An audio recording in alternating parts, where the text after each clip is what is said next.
misalkan kelas keuangan gitu kan ya, karena ya tadi gitu kan kita memang berfokuskan kepada program mini course untuk meningkatkan literasi keuangan dan juga menambah pendapatan melalui bisnis. Karena kita kan menghadapi berapa bulan lagi ya menuju 2023. Sekarang Oktober, November, Desember, berarti sekitaran 2 bulan lagi ya menuju 2023 gitu kan ya, di tengah isu-isu resesi gitu kan ya, terus juga isu-isu ketidakstabilan ekonomi gitu kan ya. Tapi kita juga tahu bahwa yang namanya pemuda gitu kan ya pasti kan ingin menambah income gitu kan, entah itu melalui bisnis atau misalkan melalui yang lainnya gitu. Nah, untuk itulah gitu kan ya program Finbiz First ini kemudian hadir gitu kan ya, mencoba untuk menjawab nih permasalahan-permasalahan dan juga apa ya, problem-problem yang mungkin juga dihadapi oleh teman-teman semua gitu. Dan hari ini kita akan membahas terkait financial planning for business gitu kan ya. Jadi lebih akan membahas tentang apa sih sebenarnya terkait financial planning for business gitu. Nah, mungkin dari teman-teman bisa di-chat dulu di kolom chat gitu kan. Ada nggak sih dari teman-teman yang sebenarnya udah punya bisnis gitu kan ya, atau sudah pernah untuk memulai bisnis sebelumnya gitu. Nanti teman-teman bisa chat di kolom chat ya. Oh ya, satu lagi, aku juga mau mengingatkan kepada teman-teman semua gitu kan ya. Nanti kalau misalkan tadi teman-teman ada yang belum mengisi form yang dikirimkan di grup, teman-teman bisa langsung mengirimkannya ya gitu. Bisa langsung mengisinya gitu karena kita juga nantinya itu membutuhkan data dari teman-teman semua untuk bisa mengakses gitu kan ya, untuk bisa mengakses apa ada semacam form yang kemudian bisa diakses oleh teman-teman semua gitu. Dan itu dibutuhkan datanya melalui email. Nah, oke. Dan hari ini saya tidak akan sendirian tentu saja gitu kan ya. Saya akan membersamai salah satu pemateri kita ya. Ini adalah Kak Mustaqim ya. Oke, kita sapa dulu ya Kak Mustaqimnya. Assalamualaikum Kak Mustaqim. Waalaikumsalam warahmatullahi wabarakatuh. Sore nggak Kak kedengeran Muti, Kak? halo, cek, cek. Apakah sudah jelas saya? Serius? Di aku sih belum kedengeran ya. Kalau kami udah jelas. Cek, halo. Apakah sudah jelas belum? Oh, udah. Oke. Sudah jelas ya? Berarti ada trouble di aku. Oke, siap. Ya, Kak Muti, alhamdulillah sehat nih. Gimana kabarnya teman-teman? Baik, alhamdulillah. Agak trouble di aku ya. Oke, hari ini kita akan bahas tentang apa nih Kak? Terkait financial planning for business itu sebenarnya bahasannya apa sih? Ya, pembahasan kali ini ya nggak jauh beda ya dari apa yang sudah disampaikan di sesi pertama kemarin ya sama Kak Rifka. Mungkin lebih ada penekanan ke bagaimana sih kita bisa untuk apa ya mengatur lah keuangan pribadi kita untuk memulai untuk bisnis gitu ya. Sebenarnya nggak jauh beda sih sama tetap intinya ada di eh, keuangan pribadi kita harus kita atur dulu sebelum kita memulai bisnis karena itu faktor penting ya kita harus persiapkan dulu. Oke ya, sangat menarik ya teman-teman semua gitu kan ya. Ternyata untuk memulai bisnis gitu kan ya, kita juga perlu untuk mempersiapkan financial planning pribadi kita gitu kan ya. Nah, nanti mungkin juga jangan sampai nih ya ternyata bisnis ini sendiri yang kemudian kita jalankan ternyata kecampur nih secara keuangannya sama keuangan pribadi gitu kan. Sampai akhirnya nggak bisa dipisahin nih mana sebenarnya menjadi modal bisnis, mana yang sebenarnya menjadi keuangan pribadi gitu. Nah, ini juga mungkin nanti akan kita bahas ya bersama-sama gitu kan sama kamu Mustaqim. Oke, karena pasti teman-teman juga mungkin juga sudah penasaran gitu kan ya, apa sih yang bakal kita bahas? Mari kita persilahkan dulu kepada kamu Mustaqim untuk uh, menjelaskan materinya. Silakan kamu Mustaqim. Terima kasih Kak Muti. Oke, bentar ya, saya share screen dulu.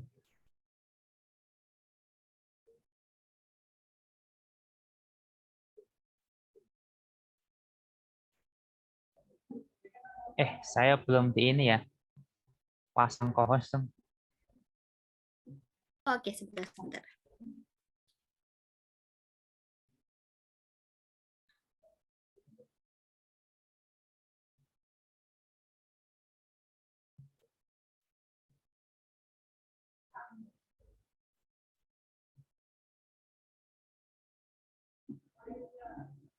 Oke, sudah terlihat ya teman-teman. Oke, daman. Oke, saya buka dulu ya. Assalamualaikum warahmatullahi wabarakatuh. Waalaikumsalam warahmatullahi wabarakatuh. Assalamualaikum warahmatullahi Ya, wabarakatuh.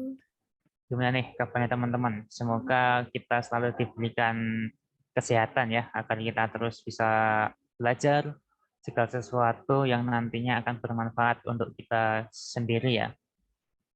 Jadi malam ini saya akan membahas ya, melanjutkan pembahasan yang kemarin dari sesinya Kak Rifka ya. Sebenarnya nggak jauh beda sih, cuman ada mungkin lebih kompleks lagi ya mungkin ya. Jadi kemarin kan Kak Rifka lebih fokus ke investasi ya. Jadi udah membahas bagaimana investasi itu dan eh, tips untuk buat investasi, terus produk-produknya apa aja. Nah, mungkin sudah dijelaskan ya dari teman-teman udah paham lah ya untuk berinvestasi yang aman itu bagaimana gitu ya.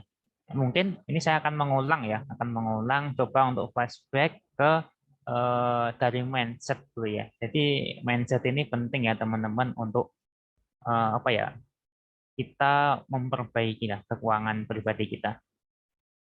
Nah, malam ini jadi saya akan membahas ya tentang bagaimana sih kita merencanakan keuangan untuk berbisnis ya.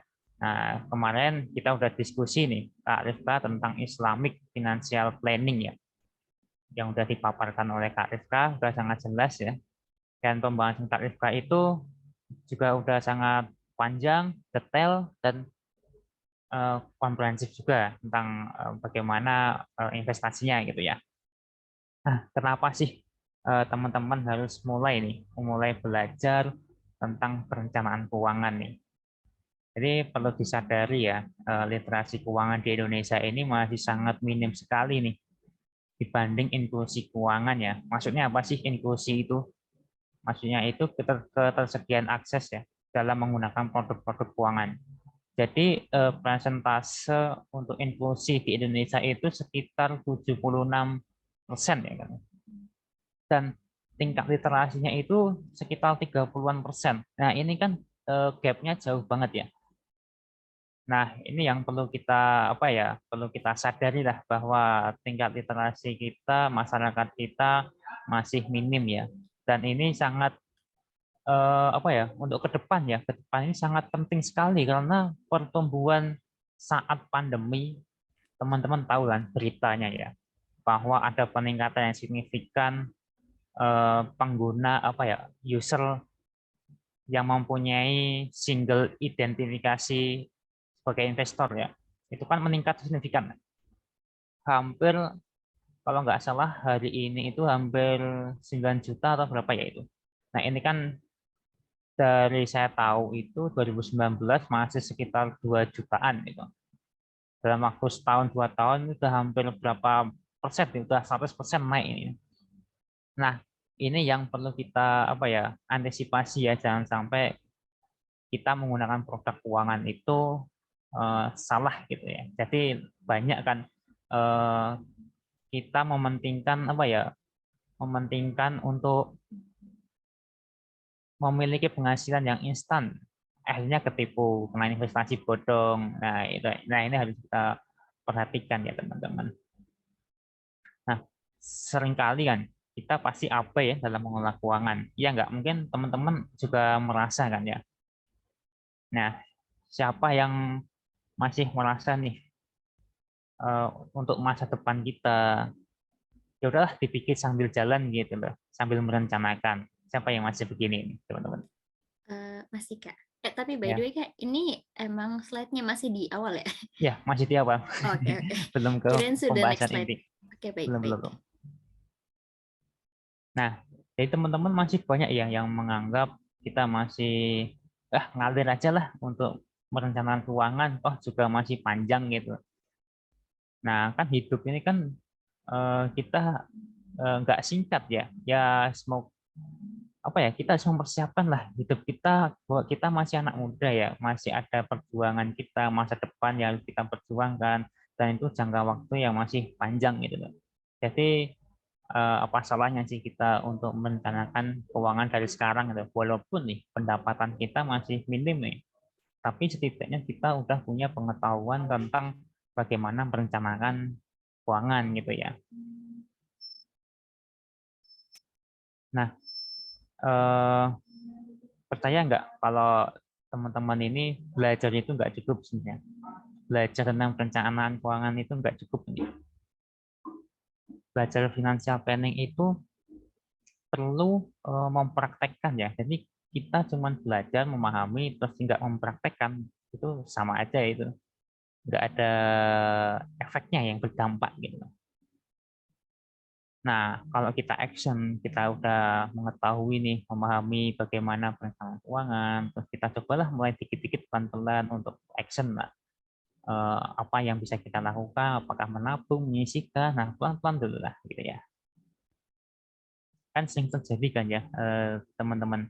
Paling teman-teman juga mengalami ya, yang hal semacam demikian, bahwa merencanakan keuangan itu masih terlalu apa ya, kalau menurutku ya, itu masih sangat minim gitu loh. Maksudnya untuk kesadaran sebenarnya tuh ilmu tentang perencanaan keuangan itu nggak ada kita pelajari di semasa sekolah gitu kan, nggak ada ya. Teman-teman merasa ada pelajaran tentang perencanaan keuangan gitu ya. Dan itu sangat penting ternyata. Nah, kali ini saya akan masuk ya untuk ke topik inti, yaitu, nah, sudahkah teman-teman ini menentukan tujuan keuangan nih? Nah, seringkali ya kita tidak pernah sadar bahwa merencanakan keuangan itu sebenarnya sudah melekat nih pada diri kita sendiri.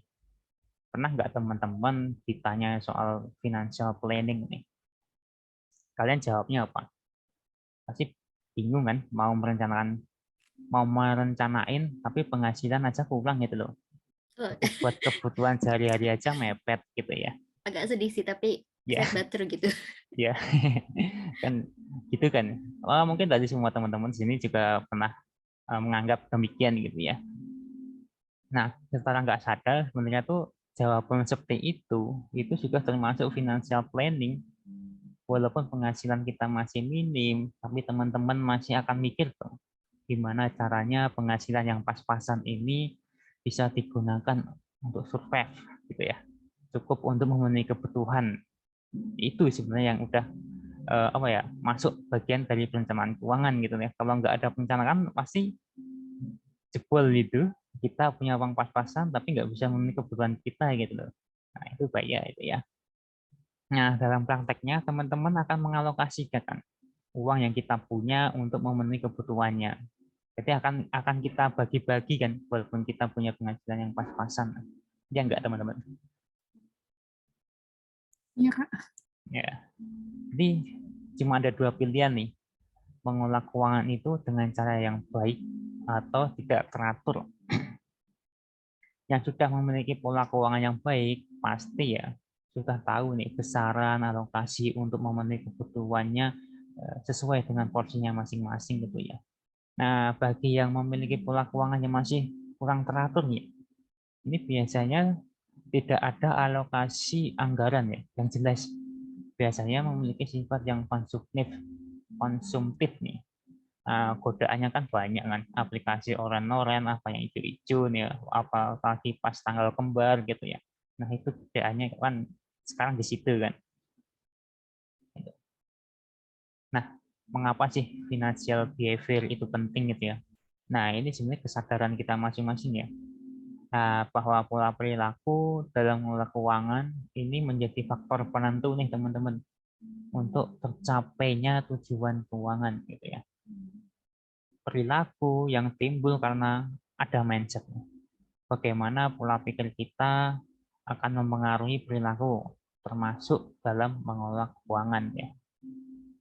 Nah, kita sebagai anak muda nih, tentu ada perjalanan hidup yang masih panjang nih kita pikirkan nih. Nah, agar bisa mencapai tujuan sejahtera, perlu namanya persiapan gitu ya. Nah, persiapan itu membutuhkan waktu yang tidak instan. Nah, untuk saat ini adalah kesempatan nih teman-teman, kesempatan yang baik untuk kita memulai nih merencanakan keuangannya dari sekarang gitu ya. Minimal kita sudah paham lah bagaimana mengatur keuangan yang baik meskipun kondisi keuangan kita masih belum stabil gitu ya. Selama teman-teman terus mau berusaha ya dan mau belajar tentunya, teman-teman akan jauh lebih siap nih ketika kondisi keuanganmu sudah siap naik kelas nih. Jadi nggak kaget ketika kita udah mempunyai banyak nih banyak penghasilan dan lebih dari cukup. Nah, mau kita apakan gitu loh penghasilan kita. Nah, kita sudah siap nih untuk merencanakan sesuatunya untuk apa aja sesuai dengan porsinya masing-masing gitu ya.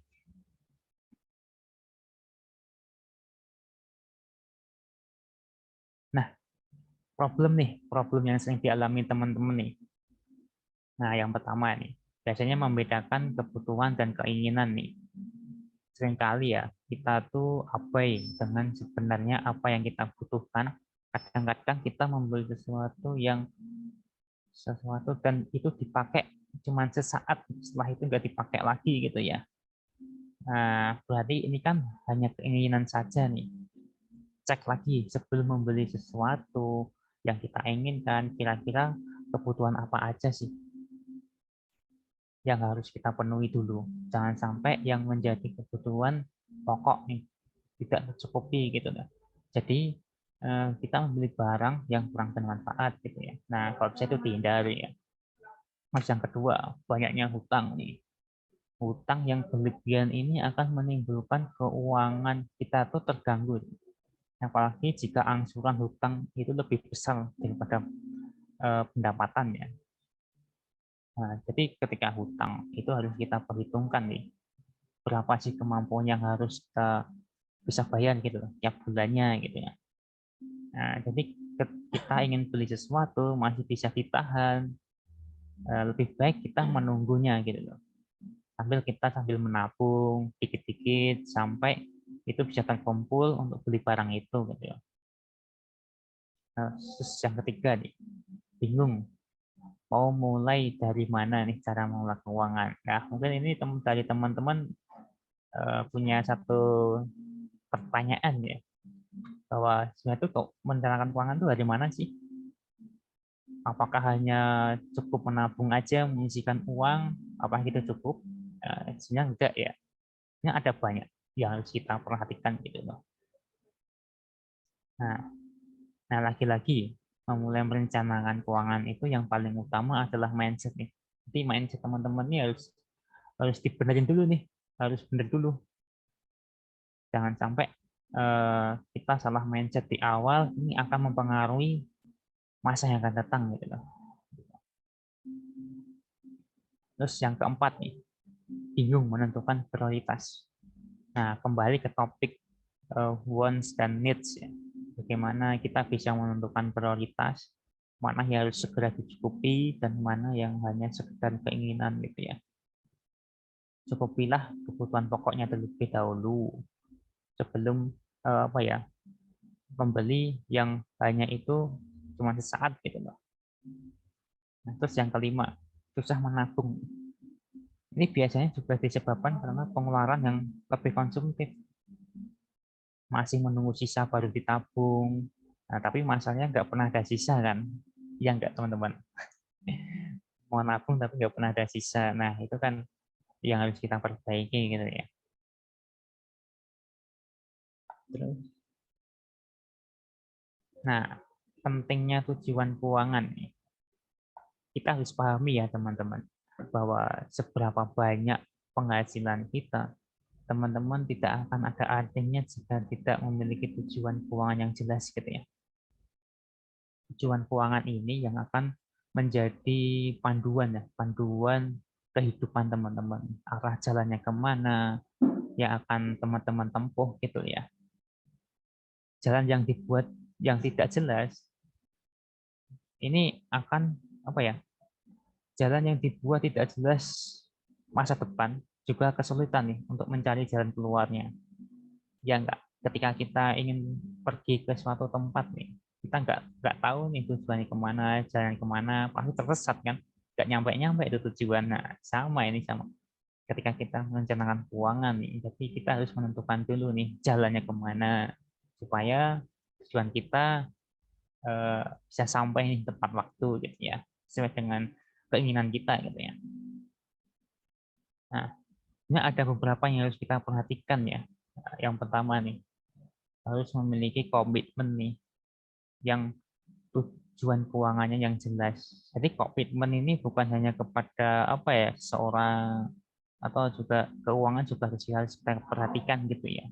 Jadi fokus pada tujuan keuangan akan membuat hidup teman-teman lebih terarah gitu ya.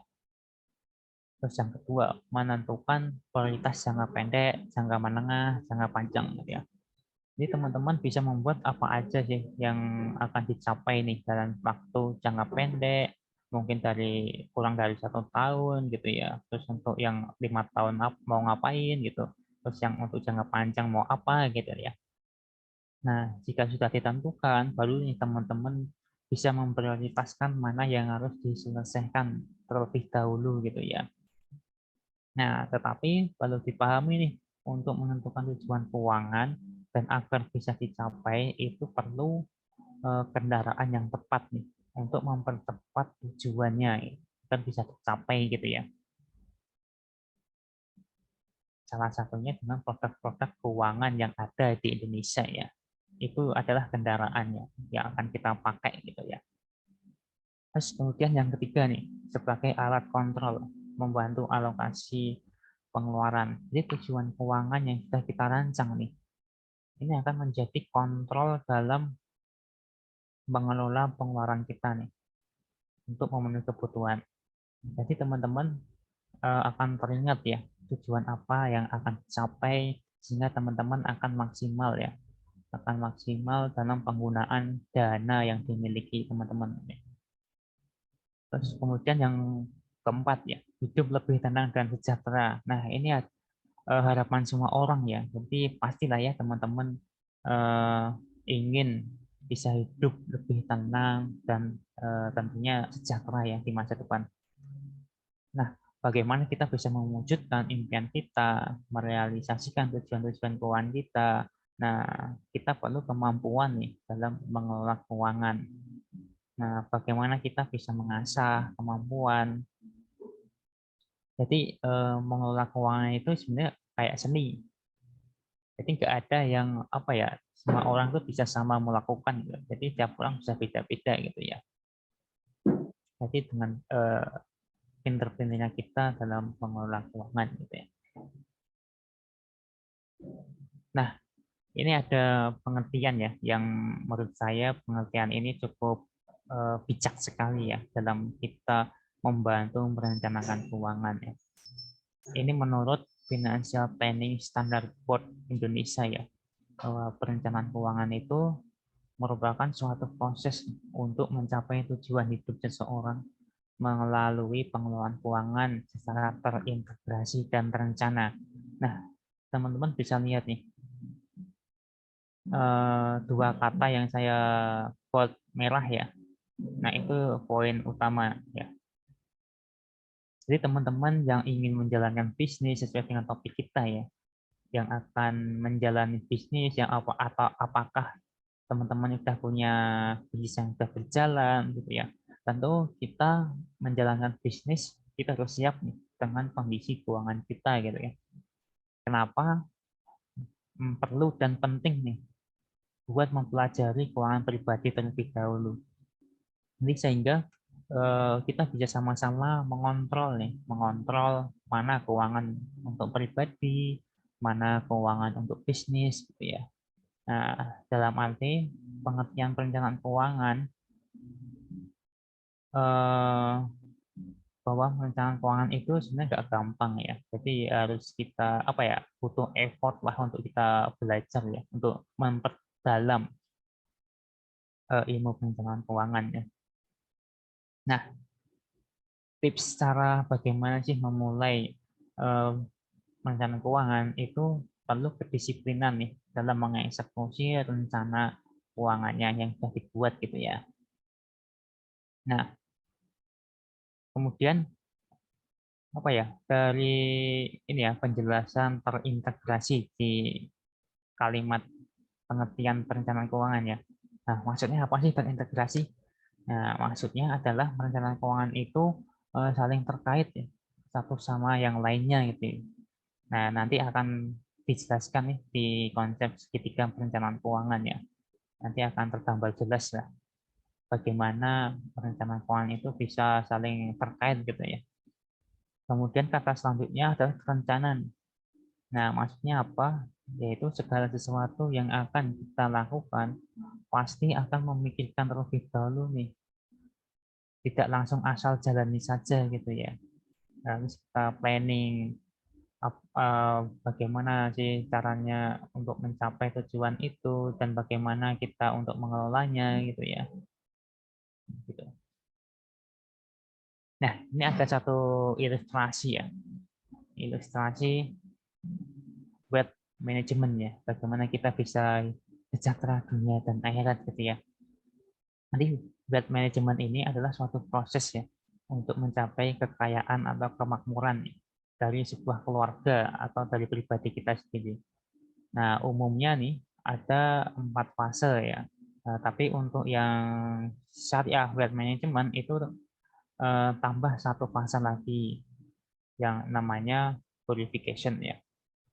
Nah, untuk yang fase pertama nih, yaitu di fase ini bagaimana seorang nih dapat menciptakan sebuah aset dari penghasilannya nih. Bagaimana orang tersebut dapat mengatur uang yang baik, bahkan untuk eh, harus tahu nih dari mana harta yang harus kita dapatkan dan dipergunakan ya. Jadi kita harus untuk menciptakan nih penghasilan kita dari mana gitu ya. Kemudian yang fase yang kedua yaitu wealth accumulation nih. Nah, di fase ini adalah aset yang sudah kita kumpulkan nih di fase satu harus dikembangkan agar bisa bertumbuh dan menjadi sebuah apa ya money at work nih. Jadi uang yang bekerja gitu ya.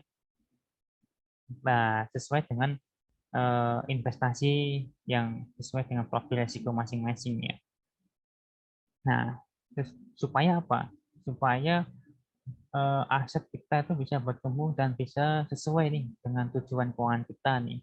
Bisa untuk mencapai tujuan keuangan dan juga eh, dalam memilih investasi juga kita harus menganut konsep 2L ya. Apa maksudnya 2L? Jadi legal dan logis. Nah, harus logis dan memiliki legalitas yang jelas gitu ya. Supaya jaminan hukum kita bisa dapatkan gitu ya. Kemudian yang fase yang berikutnya yaitu proteksi ya. Jadi di fase ini adalah bagaimana kita dapat menjaga aset-aset yang sudah kita kumpulkan selama ini, nah, agar tidak hilang gitu ya. Bagaimana harta dapat diberikan untuk perlindungan, baik untuk diri kita maupun untuk keluarga gitu ya. Jadi kendaraan yang dipakai untuk proteksi ini adalah asuransi gitu ya. Jadi asuransi ini suatu apa ya produk yang penting ya harus kita miliki ya untuk apa ya menjadikan kita tuh perencanaan keuangan itu sesuai dengan urut-urutannya gitu ya. Jadi supaya tidak ada apa ya saling terikatnya itu terpenuhi gitu ya. Nah, kemudian selanjutnya apa? Yaitu wealth distribution. Jadi kehidupan manusia ini tidak pernah ini ya abadi ya. Jadi suatu saat akan dijemput dengan kepastian meninggal dunia kan kita nggak tahu kapan ya datangnya. Namun harta yang harus diberikan kepada orang yang tepat gitu ya, harta yang sudah kita miliki gitu ya, aset-aset yang kita miliki gitu ya, pasti akan beralih ke keluarga yang ditinggalkan gitu ya. Nah, dengan fase ini harta yang dimiliki tidak apa ya, supaya tidak menyebabkan konflik keluarga nih kan, kebanyakan menjadi ini ya konflik untuk keluarga ya untuk apa ya warisan gitu kan banyak kan kasus-kasus gitu. Nah, kemudian yang fase kelima yaitu wealth purification. Nah, ini kalau dalam Islam Ini adalah bagaimana sih peranan harta yang kita miliki dapat dipergunakan untuk kepentingan orang banyak gitu ya. Ya, seperti zakat, infak gitu ya, sedekah, wakaf gitu ya. Gitu. Nah, ini ada konsep siklus hidup manusia ya. Yang pertama, pasti dari usia kita lahir sampai usia 20 tahun, ini adalah fase-fase di mana kita belajar dan bertumbuh ya. Tentunya di fase ini masih belum bisa produktif ya, belum bisa menghasilkan penghasilan gitu ya. Walaupun ada beberapa anak ya di usia ini sudah punya penghasilan tersendiri, tapi secara rata-rata kan belum kan ya. Nah, setelah fase pertama ini 7.000 hari pertama ini selesai, ini akan masuk ke fase yang kedua nih, yaitu fase yang di rentang usia 20 sampai usia 40 tahun nih. Ini adalah usia-usia yang produktif ya, udah punya penghasilan, udah punya pekerjaan misalnya. Nah, dan ini biasanya adalah man at work ya. Nah, kita yang bekerja untuk mendapatkan sesuatu gitu ya. Nah, tujuannya untuk apa ini? Tujuannya pasti teman-teman ketika udah punya penghasilan pasti punya nih tujuan keuangan, apa entah itu buat membeli kendaraan atau mau melanjutkan pendidikan gitu ya, atau mau untuk investasi.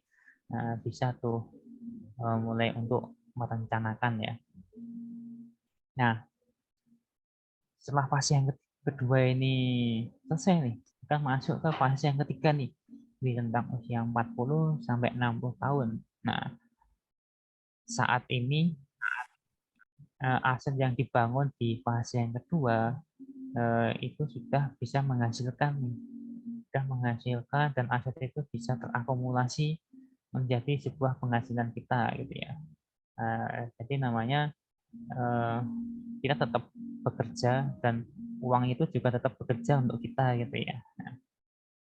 Nah, kemudian setelah fase yang ketiga ini terlewati, akan masuk ke fase yang berikutnya nih, yaitu di rentang usia 60 sampai usia 80 ya katakan. Nah, ini adalah fase di mana setiap orang itu mulai untuk menikmati nih aset yang sudah dimiliki bersama keluarga gitu ya. Dan mungkin bisa memberikan apa ya, untuk memberikan dana hibah dan semacamnya gitu ya. Dan tentunya apa ya, di fase 2 dan 3 ini adalah fase yang produktif dan harus kita apa ya, harus kita maksimalkan nih fase 2 dan fase ketiga, karena di fase yang terakhir ini kan kita sudah mempunyai kelemahan ya, kelemahan bahwa kita sudah tidak bisa produktif untuk bekerja lebih maksimal untuk mendapatkan penghasilan ya.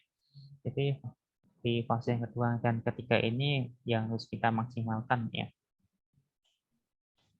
Nah, tentunya pasti setiap orang kan ingin mencapai impiannya bila diberikan kesehatan dan usia. Jadi namun kegagalan yang terjadi di fase terakhir ini sangat berpengaruh nih di fase 2 dan 3 yang waktunya hanya 14.000 hari saja nih. Nah, ternyata kegagalan itu apa aja sih?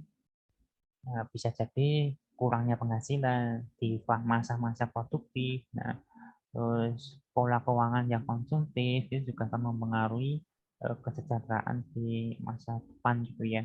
Kemudian yang ketiga ada resiko kehidupan nih. Entah itu kita sakit atau sakit berkepanjangan atau misalkan cacat gitu ya, atau bahkan bisa meninggal dunia. Nah, ini kan adalah faktor kehidupan ya yang nggak bisa kita prediksi, tapi kita harus mengantisipasi gitu ya. Nah, akhirnya apa? Dari diskusi ini kita bisa menyimpulkan ya bahwa waktu kita hanya 14.000 hari saja nih untuk mencapai kehidupan yang sejahtera, yaitu di fase 2 dan 3 nih. Harus kita maksimalkan teman-teman ya. Nah, kemudian ini ada segitiga perencanaan keuangan nih yang aku jelaskan tadi ya, bahwa perencanaan keuangan itu harus saling terkait ya, bahwa kita harus apa ya, perencanaan keuangan itu seperti kita membangun rumah ya. Membangun rumah itu kan perlu fondasi ya, agar kokoh. Nah, di perencanaan keuangan ini kita harus bangun dulu nih fondasinya, yaitu di tingkat C1 dan tingkat kedua. Itu adalah fondasi keuangan. Harus harus kita siapkan, dana darurat juga harus kita siapkan, terus punya proteksi nih untuk memanajemen risiko ya. Nah, kemudian setelah fondasi kuat, kita bisa lanjut nih untuk mencapai kenyamanan finansial itu dengan cara berinvestasi untuk mencapai tujuan-tujuan keuangannya, walaupun itu jangka pendek atau jangka menengah atau jangka panjang gitu ya, sampai nanti ke warisan atau hibah. Nah, dari konsep segitiga perencanaan keuangan ini, salah satu nih ada yang kurang, itu juga akan menggambar proses untuk mencapai tujuan keuangannya gitu ya.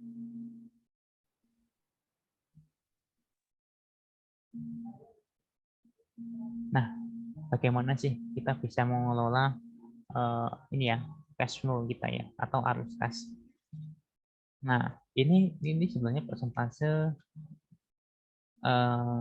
bukan sebagai acuan utama sih, jadi teman-teman bisa menyesuaikan dengan kebutuhan masing-masing ya. Tapi ini idealnya bahwa pos kehidupan itu 35%, terus pos hutang juga 35%, dan pos hutang ini juga bisa dibagi ya, pos hutang produktif atau pos hutang konsumtif gitu ya. Terus kita juga menyiapkan pos masa depan nih, tabungan minimal 10%, terus pos asuransi minimal 10%, terus pos untuk sosial dan zakat infak sedekah ini 2,5% sampai 10% ya. Jadi sebenarnya teman-teman juga bakal kesulitan ya kalau misalkan harus berpacu pada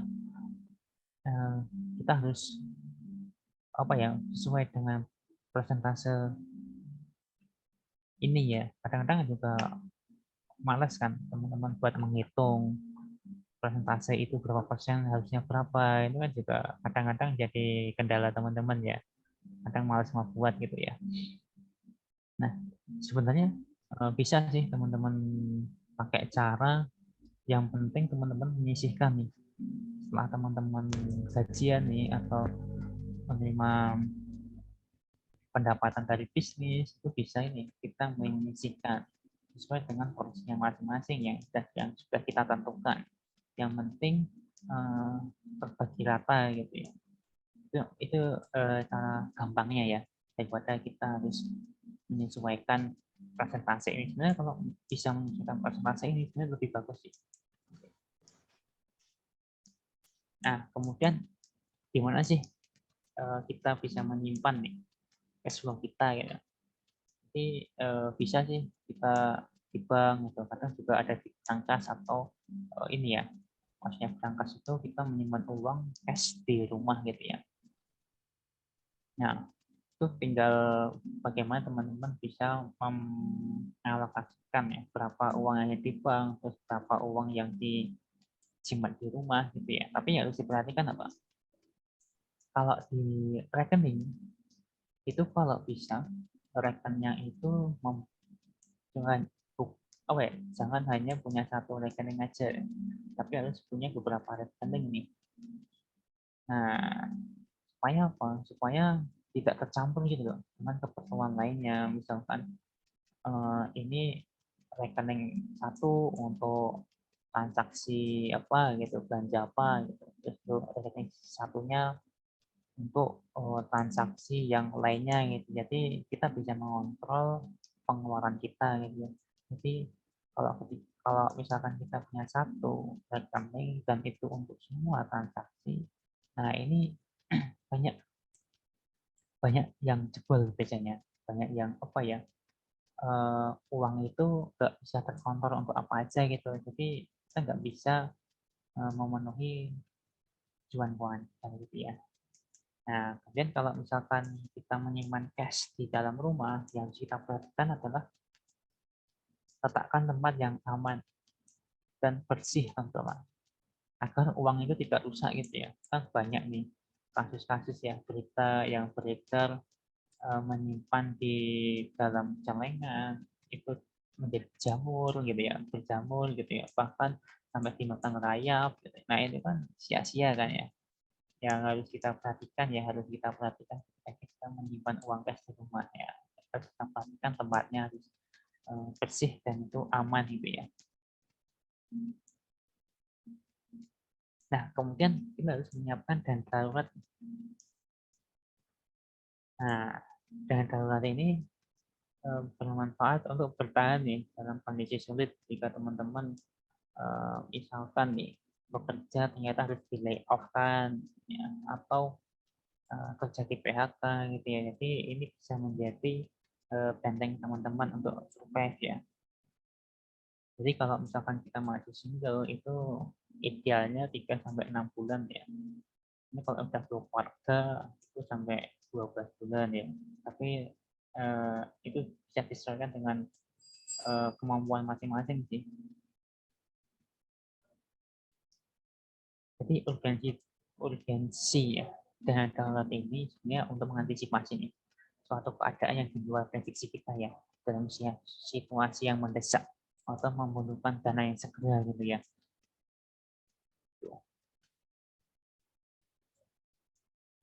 Nah, selanjutnya ini adalah manajemen risiko ya.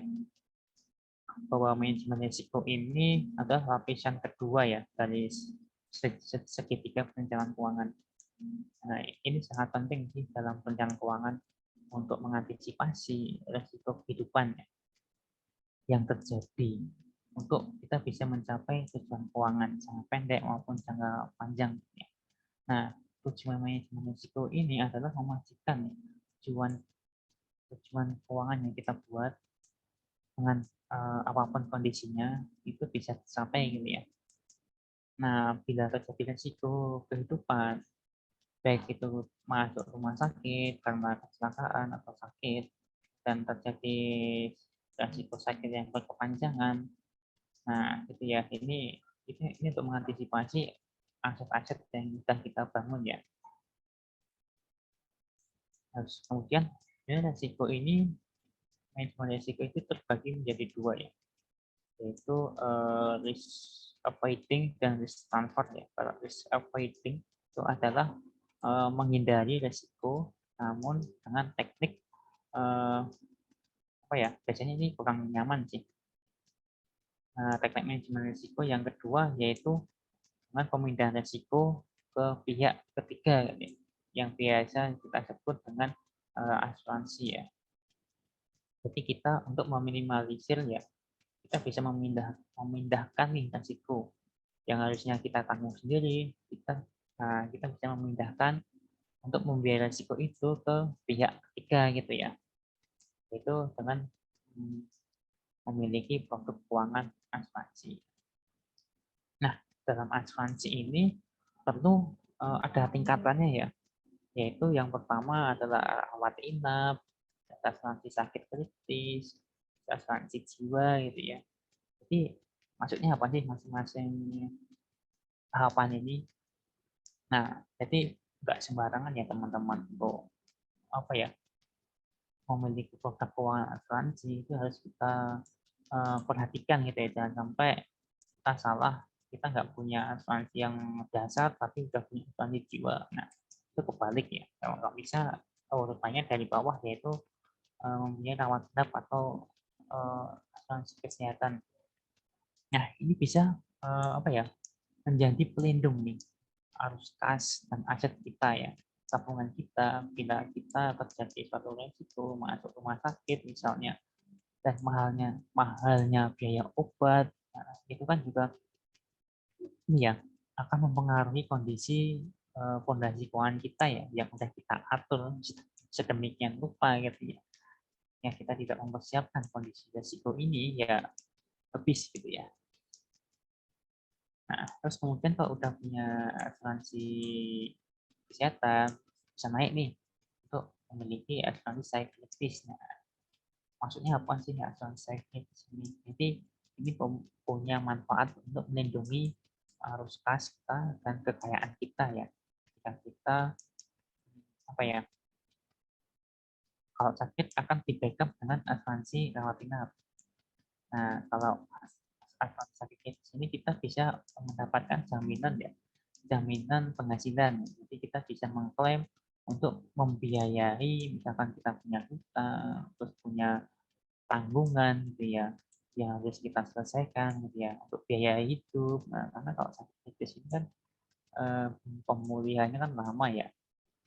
Nah, kan ketika kita terjadi suatu resiko sakit tipes, kan tidak bisa bekerja secara maksimal untuk mendapatkan penghasilan ya. Nah, ini tujuannya mempunyai asuransi sakit tipes. Nah, selanjutnya itu dengan memiliki asuransi jiwa, ini manfaatnya untuk melindungi orang yang bergantung hidup kepadanya, yang pencari nafkah ya. Jadi ketika seseorang itu meninggal dunia, kan tidak perlu uang kan ya, karena sudah meninggal. Nah, namun keluarga yang ditinggalkan itu kan harus tetap hidup, harus bertahan hidup untuk ya, untuk membiayai kehidupan gitu ya. Nah, pentingnya asuransi jiwa itu ya.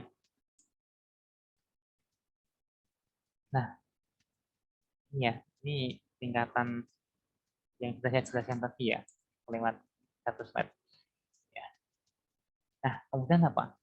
Setelah kita punya manajemen risiko, terus kita sudah mengatur cash flow kita, sudah punya dana darurat, nah tentunya kita bisa nih untuk mempersiapkan tujuan keuangan kita. Walaupun ini sudah dijelaskan lengkap ya sama Kak Rista kemarin. Ya ini cuma untuk mereview aja sih. Misalkan ada deposito gitu ya. Deposito itu minim tulis ya. Kadang apa ya, dengan return tiap tahun rata-rata misalkan 4% gitu ya. Terus kemudian juga bisa pakai reksadana nih teman-teman. Nah, reksadana ini bisa apa ya, dibagi menjadi beberapa jenis ya. Reksadana yang pasar uang, nah itu sebenarnya itu deposito kecil. Tapi reksadana ini sebenarnya kita apa ya, kita menyerahkan ya, menyerahkan aset kita kepada manajer investasi ya. Jadi kita nggak usah repot-repot buat mengelola gitu ya. Nah, tinggal kita teman-teman bisa pilih nih reksadananya mau apa, ada yang pasar uang atau yang pendapatan tetap, itu yang apa ya, instrumen investasinya itu yang ke obligasi gitu ya. Terus reksadana saham itu yang nanti membeli efek ke perusahaan-perusahaan, tapi kita nggak perlu terlalu mantau ya kalau reksadana. Berbeda kalau saham. Nah, saham kan kita harus memantau ya, memantau setiap saat. Jadi kalau misalkan teman-teman waktunya kurang, jadi lebih baik untuk ke reksadana gitu ya. Terus kemudian ada aplikasi ini teman-teman bisa nih manfaatkan aplikasi dari pemerintah atau cukup ya, itu sama ya. Terus bisa juga pakai properti gitu ya, atau emas juga bisa ya teman-teman. Nah, tingkatan profil risiko ini harus kita perhatikan ya teman-teman. Jadi untuk yang tipenya konservatif, itu yang risiko rendah, itu bisa ke emas, deposito, reksadana pasar uang, gitu ya. Nah, ini adalah tipe-tipe yang tidak mau mengambil resiko apa ya, jadi kerugian yang besar ya. Nah, dan kalau yang tipe moderat itu ada aplikasi, reksadana pendapatan tetap gitu ya. Nah, ini bisa misalkan teman-teman agak apa ya, mungkin tidak terlalu mengambil risiko tinggi, tapi juga tidak terlalu rendah. Nah, ini bisa di tengah-tengahnya ya. Terus kemudian tipe yang agresif ini Harris Hamilton ya. Kemudian saham, reksadana atau properti gitu ya. Nah, nih untuk menetapkan tujuan keuangan ya. mungkin dari teman-teman yang punya bisnis ya, atau bahkan yang mau memulai nih, tapi belum tahu nih kapan waktunya gitu loh, atau mungkin bisa 1 tahun atau 2 tahun lagi atau 10 tahun lagi kita mengumpulkan uang dulu. Nah, ketika kita mengumpulkan uang dulu, misalkan kita mau jangka panjang nih, kita buka bisnis sekarang untuk bekerja dulu untuk mengumpulkan modal gitu ya. Nah, bisa nih teman-teman menentukan tujuan dalam 10 tahun itu kan jangka menengah. Nah, itu bisa nih mengambil produk-produk keuangan seperti obligasi atau reksadana pendapatan tetap gitu ya. Atau di saham juga bisa, atau di emas gitu ya. Nah, ini untuk mendukung bisa untuk mempercepat tujuan kita ya. Jika kita ingin membuka bisnis ya, ini bisa nih kumpulkan, tabung ke produk-produk keuangan ini gitu ya. Nah, kalau misalkan teman-teman mau membuka bisnis nih dalam jangka waktu yang pendek, misalkan kurang dari 1 tahun atau 1 sampai 3 tahun, mungkin teman-teman bisa nih mengalokasikan uangnya nih, ditabung ke produk reksadana pasar uang atau deposito yang itu resikonya kecil ya. Nah, kenapa teman-teman mengambil produk reksadana pasar uang atau deposito untuk jangka waktu yang pendek? Nah, takutnya kalau misalkan ambil produk keuangan yang heritage, itu takutnya kita sampai di titik terakhir ya, titik waktunya tujuan kita akan kita capai ya, ternyata portofolionya itu ternyata malah turun. Nah, itu akan menjadi jadi tidak tercapai kan tujuan keuangannya. Jadi malah kita rugi kan, kita menabung ternyata malah rugi. Nah, kita antisipasi ya. Yang cocok itu adalah deposito atau reksadana pasar uang. Nah, kecuali kalau teman-teman udah punya atau ingin punya bisnis itu besok aja lah kalau mau ambil pensiun gitu ya, atau untuk kegiatan itu bisa sih masukkan ke jangka panjang, itu bisa kita tabung ke saham atau ke reksadana saham atau properti atau di emas juga apa. Jadi emas ini kenapa kok masuknya ke jangka panjang ya, karena emas itu kan pertumbuhannya kan lambat ya. Jadi kalau misalkan kita gunakan emas itu untuk tujuan jangka pendek, itu takutnya juga masih rugi gitu ya. Kan emas itu ada sisi jual dan sisi beli ya. Nah, itu untuk mengantisipasi itu harus dengan jangka panjang gitu ya. Nah, kalau misalkan teman-teman udah punya bisnis yang udah running dan udah berjalan beberapa tahun ya, nah teman-teman bisa nih merencanakan tujuan keuangan untuk menyelamatkan bisnisnya gitu, atau untuk meningkatkan pertumbuhannya kan ya. Bisa dengan cara menyisihkan ya laba yang ditahan kita untuk kita investasikan. Misalkan kita buat mengantisipasi ketika terjadi risiko bangkrut ya. Nah, ini bisa nih teman-teman untuk bisa menabung ya, untuk mengantisipasi ketika bangkrut. Nah, ada backupnya untuk modal gitu ya. Modal udah ada untuk membackup kekurangan bisnis kita gitu ya.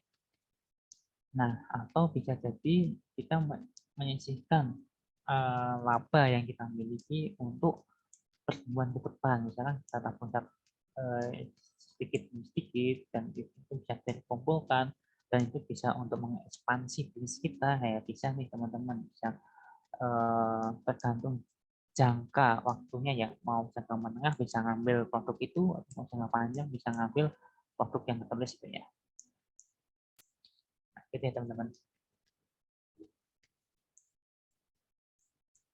Nah, bagaimana sih langkah memisahkan uang bisnis gitu ya? Yang pertama nih, kita tuh perlu menyiapkan ya pembukuan yang terpisah dengan keuangan bisnis dan pribadi nih. Kalau misalnya teman-teman sudah terbiasa mencatat keuangan pribadi, nah kalau bisa kita harus memisahkan ya keuangan pribadi kita sama keuangan bisnis gitu ya. Jangan sampai campur. Kemudian yang kedua adalah menyusun anggaran usaha. Nah, ini penting nih teman-teman. Ketika kita mau melakukan bisnis atau kita punya bisnis untuk apa ya, untuk mempertahankan kestabilan bisnisnya, kita harus memperhitungkan anggaran usahanya.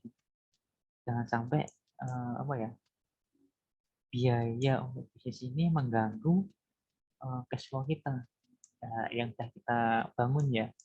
Jangan sampai itu menjadi berantakan karena untuk fokus ke membiayai bisnis. Nah, ini menyusun anggaran usaha yang jelas ini penting ya. Kemudian membuat laporan nih, teman-teman yang sudah mulai jalan bisnisnya, laporan ini sangat penting ya, karena kita bisa tahu nih bisnis kita ini pertumbuhannya apakah meningkat atau menurun. Nah, kita bisa mengambil keputusan loh, ketika meningkat kita harus ngapain, ketika turun harus ngapain. Nah, dengan laporan keuangan ini kita bisa memutuskan. Jangan sampai juga akan mengganggu kondisi keuangan pribadi kita ya. Misalkan terjadi bisnisnya kita turun nih, harus ada suntikan dana. Nah, kita harus ngambil dana dari mana nih kalau misalkan kita tidak mempersiapkan ya.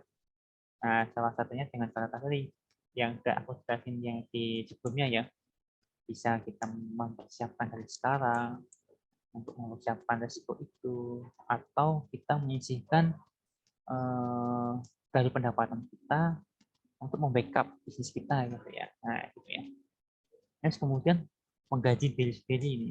Kan biasanya kalau teman-teman kan belum ini ya, masih yang sendiri menjalankannya atau bisa jadi bersama teman-temannya. Nah, ini jangan sampai tercampur nih, keuangan pribadi dengan uang usaha ya. Jadi apa ya? Kan biasanya kan belum ada tempat ya ketika kita menjalankan bisnis ke rekening khusus, biasanya dicampur dengan rekening pribadi kita untuk yang sehari-hari, ya itu kan sering terjadi kan. Nah, itu jangan sampai kita menggunakan rekening pribadi untuk menampung pendapatan dari bisnis kita. Itu kita harus memisahkan ini, harus membuat rekening tersendiri. Itu pentingnya ya. Oh, yang lain ada disiplin nih, disiplin teman-teman. Kita udah menyusun banyak hal nih dari awal yang udah aku jelasin ya, sampai bagaimana merencanakan bisnis sampai mencapai tujuan keuangan. Nah, ini harus perlu kedisiplinan ya teman-teman. Karena kalau enggak, itu akan ya kita kesulitan sendiri. Apa yang udah kita atur itu akan berantakan gitu. Karena itu sistemnya saling terkait ya, antar apa ya, antar di segitiga perencanaan keuangan itu kan antara saling terkait ya. Kalau misalkan satu nih yang kurang maksimal, itu akan mempengaruhi yang lain gitu ya. Ya. Nah, terus kompak nih menjaga keuangan pribadi dan bisnis. Nah, ketika kondisi keuangan pribadi ini belum bisa terkontrol, dapat dipastikan keuangan bisnis akan berdampak nih teman-teman.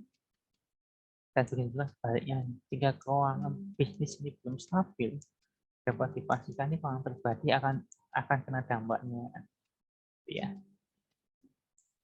Nah, ini terakhir ya materi yang aku sampaikan, review dikit ya, agar keuangan pribadi dan keuangan bisnis kita dapat berjalan sendiri tanpa mengganggu cash flow pribadi ya. Nah, yang pertama adalah kuatkan fondasi keuangan kita, yaitu yang tadi ya, cash flow, dana darurat, dan tentunya juga manajemen risiko untuk menjaminkan kesehatan kita itu ya. Yang selanjutnya, protect penghasilan Anda dengan dana darurat dan investasi ya. Mulai nih kita siapkan nih dari sekarang. Terus protect pendapatan bisnis dengan save laba yang ditahan untuk antisipasi risiko dalam bisnis yang tadi ya. Ketika terjadi suatu risiko kebangkrutan atau apa, kita udah punya backup misalnya untuk sana gitu ya.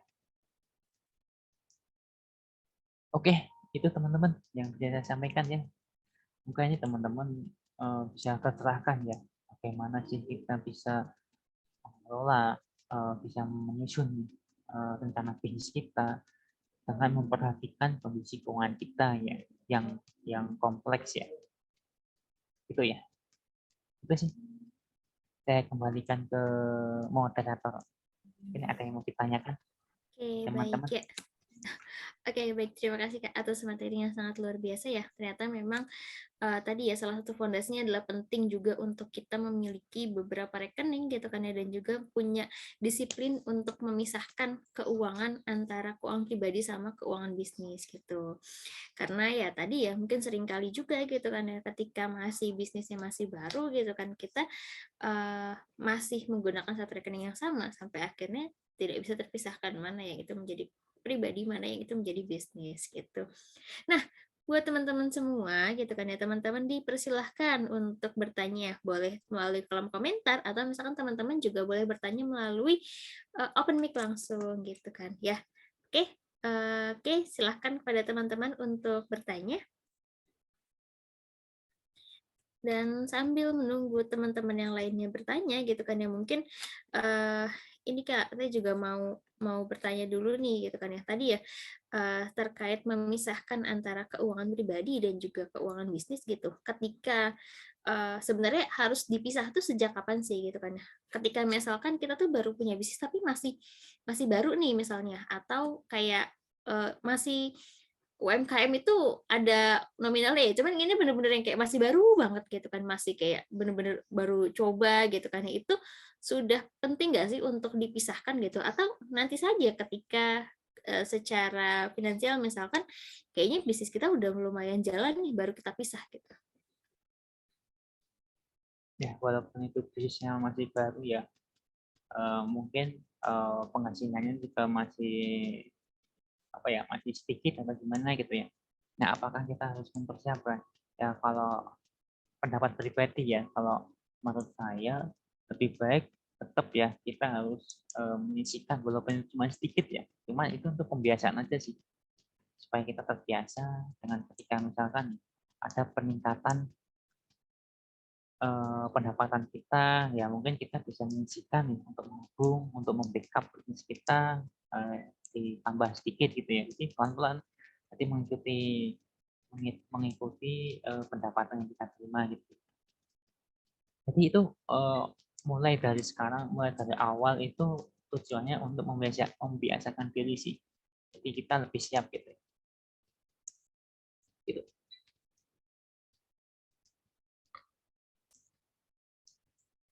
Nah, oke, baik Kak, gitu kan. Oke, bagi teman-teman yang lain nanti bisa di-drop pertanyaannya ya, gitu.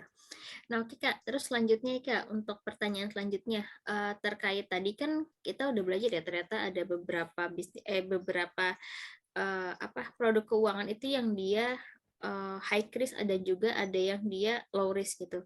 Nah, misalkan kita itu kan ada isu ya, maksudnya 2023 itu akan resesi gitu, terus kondisi finansial misalkan masih belum oke gitu kan ya. Lalu gimana nih gitu kan ya cara kita gitu kan ya untuk produk keuangan apa yang sebenarnya bisa kita pakai gitu kan? Apakah harus menyesuaikan?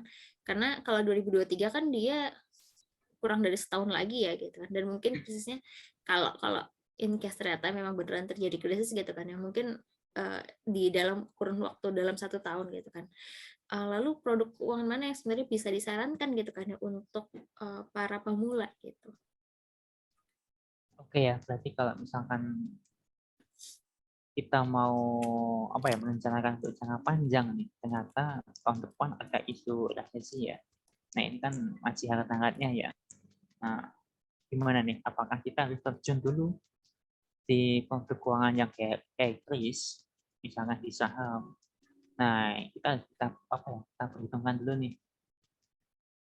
Karena besok resesi, ya setidaknya nih kita beralih dulu nih.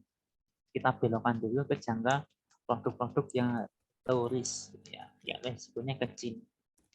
Nah, supaya tidak ada kerugian yang besar. Karena kalau misalkan sekarang nih, masuk di saham, resesi, itu kan bakal anjlok kan. Dan anjlok, dan itu akan mengalami kerugian yang cukup signifikan misalnya. Nah, kalau bisa kita masukkan dulu nih, kita alihkan ke yang low risk. Kalau misalkan kondisi ekonomi udah mulai stabil, nah itu bisa tuh dari low risk kita pindahkan ke yang high risk gitu ya. Kalau itu tujuannya untuk jangka panjang ya, kan mungkin resesi bisa pulih Kalau dari berita-berita itu kan sekitar 2025 atau berapa ya gitu ya, baru bisa pulih kembali ya perekonomiannya. Itu sih kalau saran dari aku, kalau misalkan tujuannya untuk jangka panjang, produknya ternyata harus masuk ke high risk, ternyata di depan ada risiko resesi, ya kita pindahkan dulu, kita amankan dulu di yang low risk. Nah, begitu udah ada tanda-tanda nih, mulai ada pertumbuhan naik. Nah, baru nih, kan kalau di saham itu kan kalau misalkan udah turun bawah dan sampai apa ya, batas maksimal di bawah lah untuk dia kembali bertumbuh, itu kan kesempatannya itu diskon yang besar-besaran ya. Mungkin bisa memanfaatkan momen itu pas ketika apa ya, saham itu mulai bergerak naik gitu ya. Jadi kita serok di bawah, dan untuk proses jangka panjang itu kan bisa apa ya, returnnya lebih jauh lebih besar gitu ya. Itu sih kita strategi kita yang mainnya gimana. Oke, baik Kak. Ya, oke, selanjutnya ini ada pertanyaan dari Kak Salma. Ya, silakan Kak Salma yang sudah raise hand. Kalau tadi ditulis di segitiga keuangan itu kan kita diminta untuk mengatur pendapatan dulu, make sure kalau arus atau ya keluar masuk uang kita udah clear gitu, dan dana darurat baru kita mulai ke manajemen risiko, alias kayak kita mulai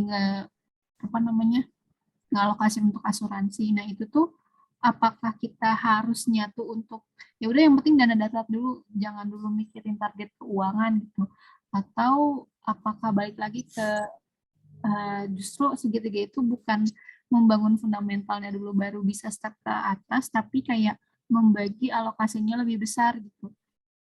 Itu tuh gimana gitu, karena kayaknya kan kalau misalnya kita harus ngumpulin dulu dana darurat, sementara misalnya kayak kita, misalnya contohnya saya usia-usia sekarang nih, kayak kan pengennya tuh ada target terdekat untuk menikah misalnya kayak gitu kan, pasti kan ada tabungan ke arah sana gitu.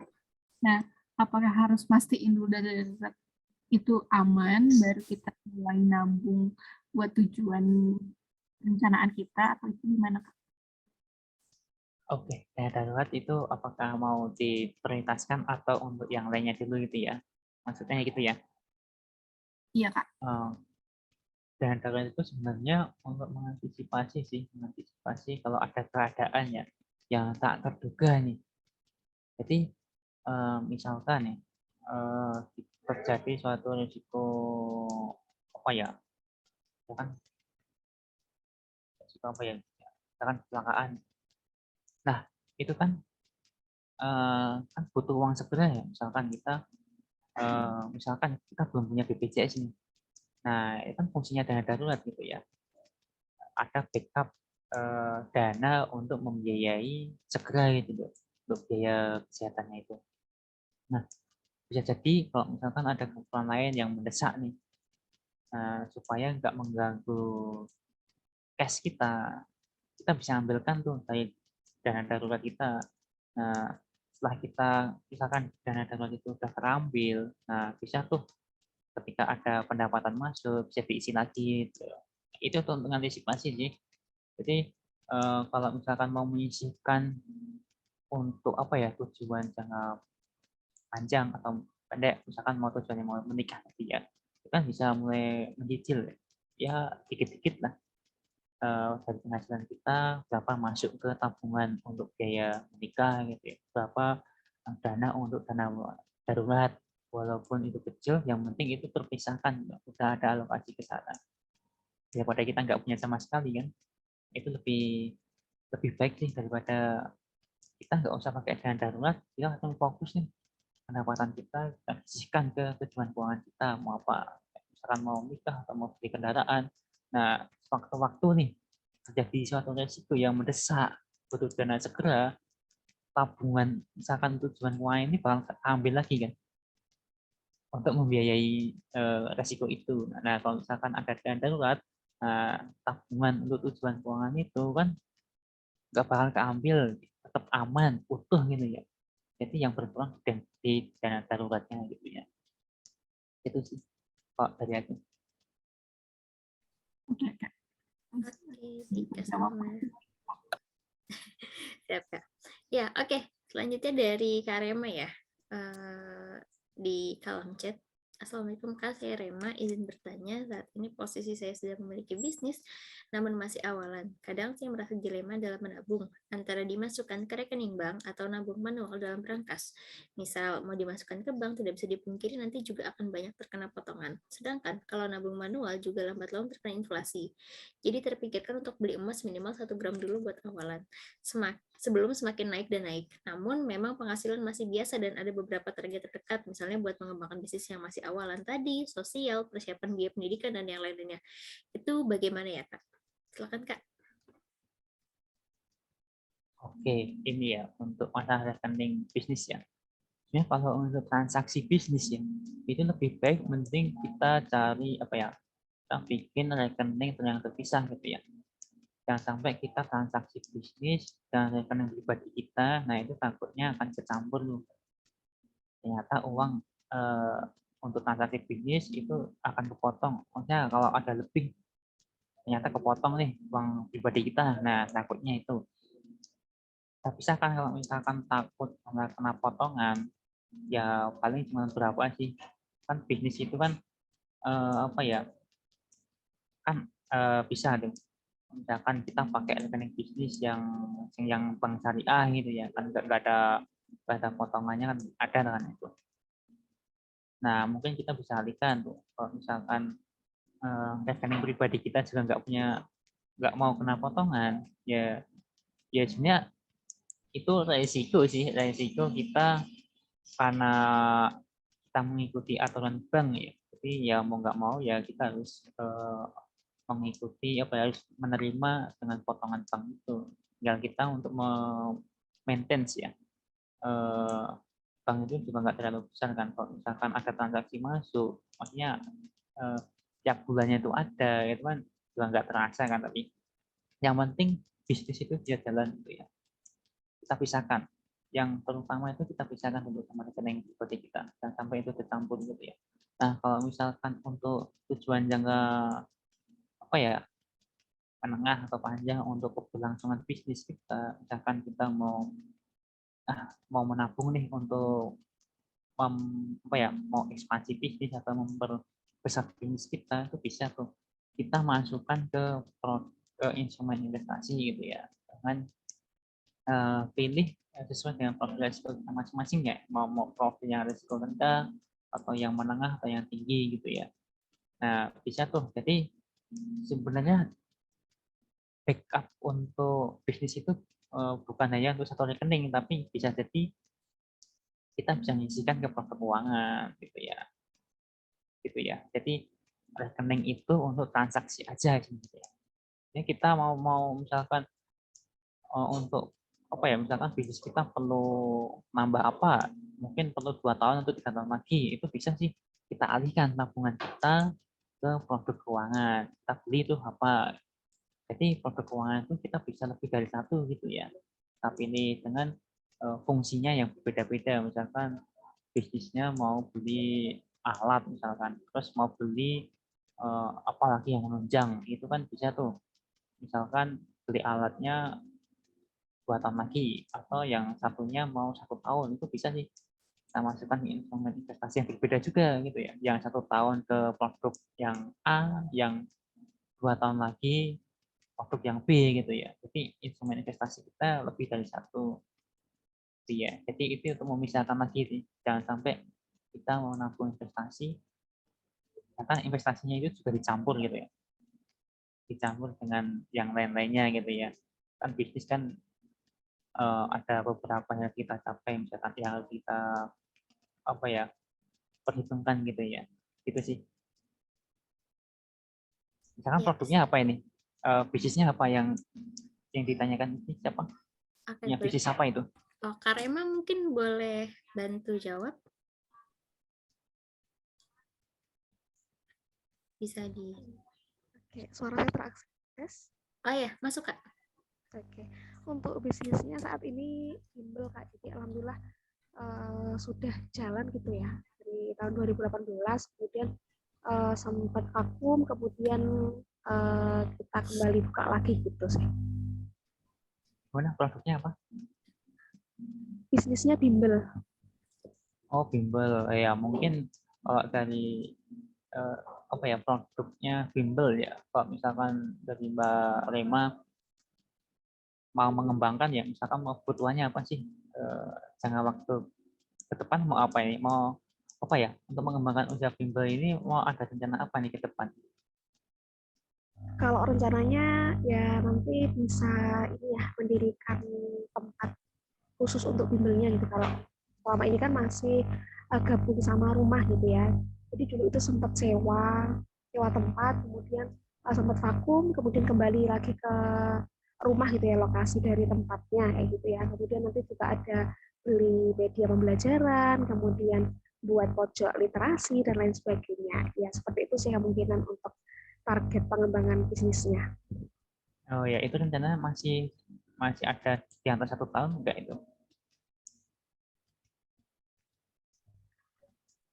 Mungkin sih. Oh ya, kalau misalkan masih ada mempersiapkan waktu dalam 1 tahun ke depan itu bisa sih, Kak Rima bisa apa ya, untuk cari tempat. Nah itu bisa tuh, untuk mulai misalkan kita punya penghasilan kita sisihkan nih untuk menabung cari tempat gitu ya dalam 1 tahun ke depan. Nah, mungkin kita bisa menyisihkan itu ke rekening yang low risk gitu ya, kayak misalkan deposito atau reksadana. Nah itu kan bisa tuh. Jadi kalau misalkan kita timbun di satu rekening, nah ya takutnya itu akan dipakai untuk yang lain-lain gitu ya. Jadi nggak kumpul-kumpul gitu ya. Kalau misalkan untuk beli alat-alatan nih, peralatan bimbel, nah itu bisa tuh beli lagi instrumen investasi yang lain gitu ya. Kalau yang untuk sewa rumah mungkin misalkan produk A gitu. Nah untuk yang untuk peralatan peralatan bimbel ya itu bisa ke produk B gitu ya. Tapi sama-sama itu yang low risk gitu ya.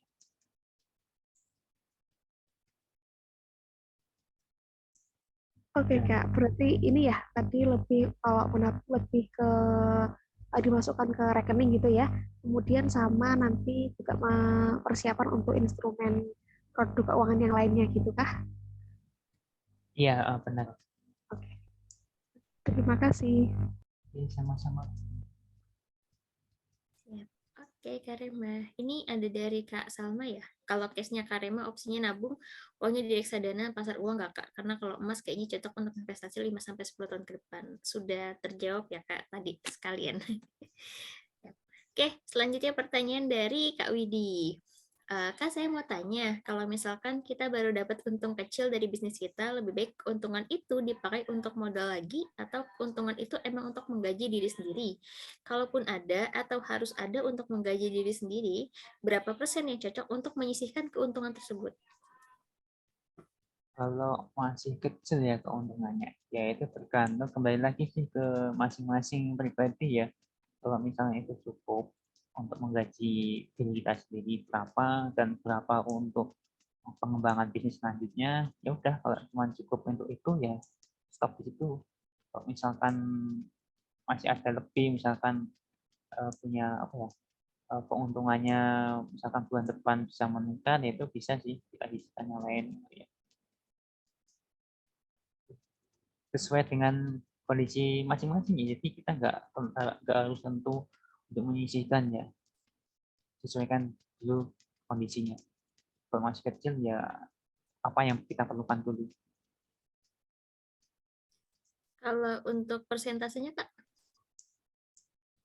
Persentasenya tergantung kembali ke masing-masing lagi ya. Jadi nggak ada persentase khusus ya.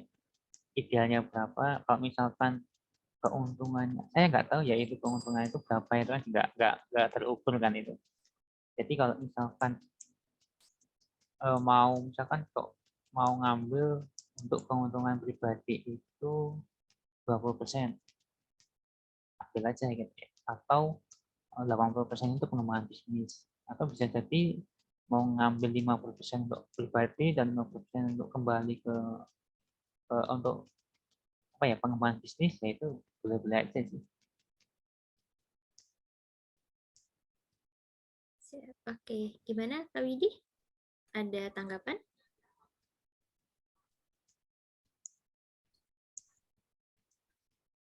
Oke. Oke, cukup ya Kak. Oke, baik. Oke, selanjutnya pertanyaan dari Kak Ahmad Mulyono. Izinkan saya Ahmad ingin bertanya, misal kondisinya kita punya bisnis yang semua masih kita handle sendiri, mulai dari produksi, promosi, dan pemasaran, dan bisnis kita itu baru dimulai. Apakah penting kita mencatat laporan keuangan di awal, atau kita fokus dulu di promosi dan produksi sampai hasil dari bisnis kita besar, baru kita catat keuangannya? Nah, ini sering terjadi ya, dan sering dialami oleh banyak pebisnis pemula nih Kak. Gimana ya Kak? Sebagai chief everything officer ya, segala sesuatunya dikerjakan sendiri. Ya itu apa ya? Itu jadi resiko kita sih jika menjalankan bisnis ya. Kalau masih apa kita harus apa ya? Kalau kita udah sanggup untuk bikin tim ya itu lebih bagus gitu ya. Tapi kalau belum ya kita maksimalkan ya dengan konsekuensi kita harus repot untuk mengurusnya gitu ya, harus mengurus marketing, mengurus laporan keuangan. Nah, itu ya. Tapi laporan keuangan itu juga penting. Kita harus bisa apa ya? Untuk memproyeksikan berapa biaya kita, apakah masih dengan modal pribadi yang keluar gitu ya. Kan biaya promosi juga biaya gitu ya, harus kita perhitungkan ya. Itu kan lagi-lagi kembali ke keuangan. Jadi keuangan itu yang paling dasar sih yang harus kita perhatikan. Jadi mau nggak mau harus kita perhatikan gitu.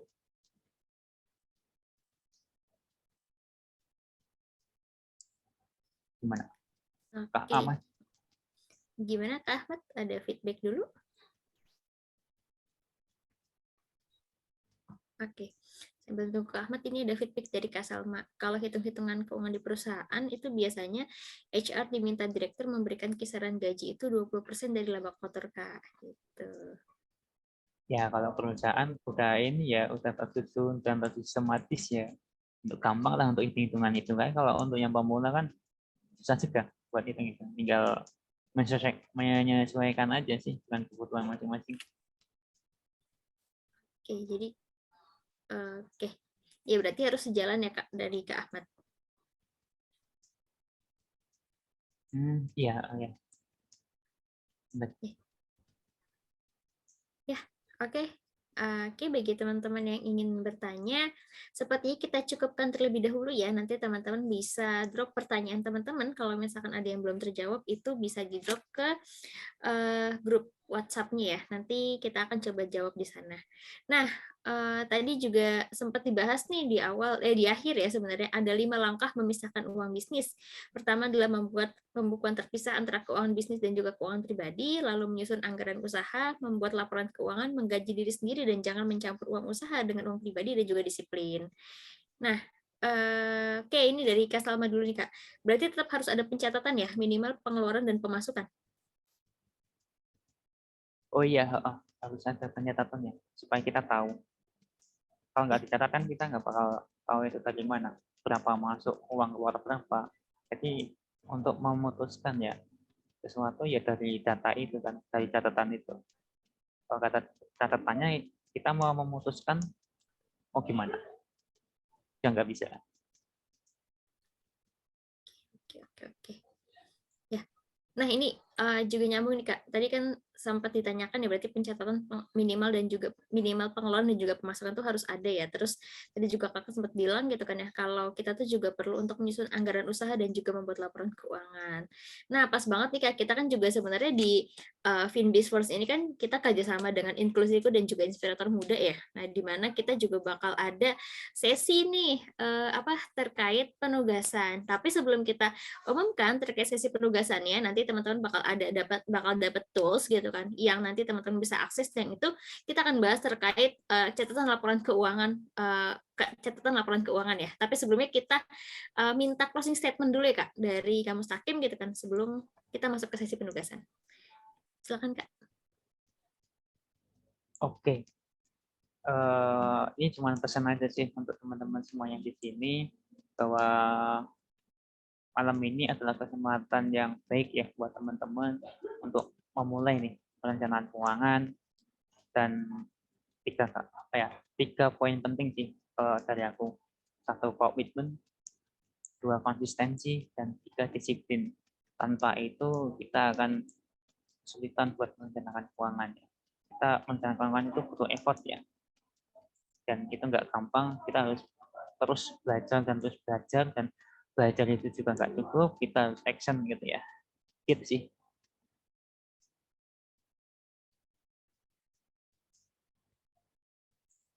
Ya, oke, siap Kak. Ya.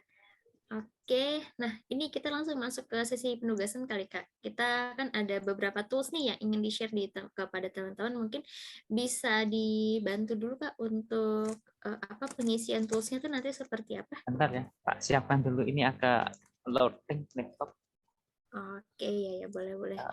Nah, sambil menunggu materinya disiapkan gitu kan, yang mungkin dari teman-teman ada yang mau share insight apa yang sudah teman-teman dapatkan, atau misalkan before after ya, before sebelum ikut kelas ini sama after setelah ikut kelas ini tuh apa sih yang teman-teman rasakan? Tuh.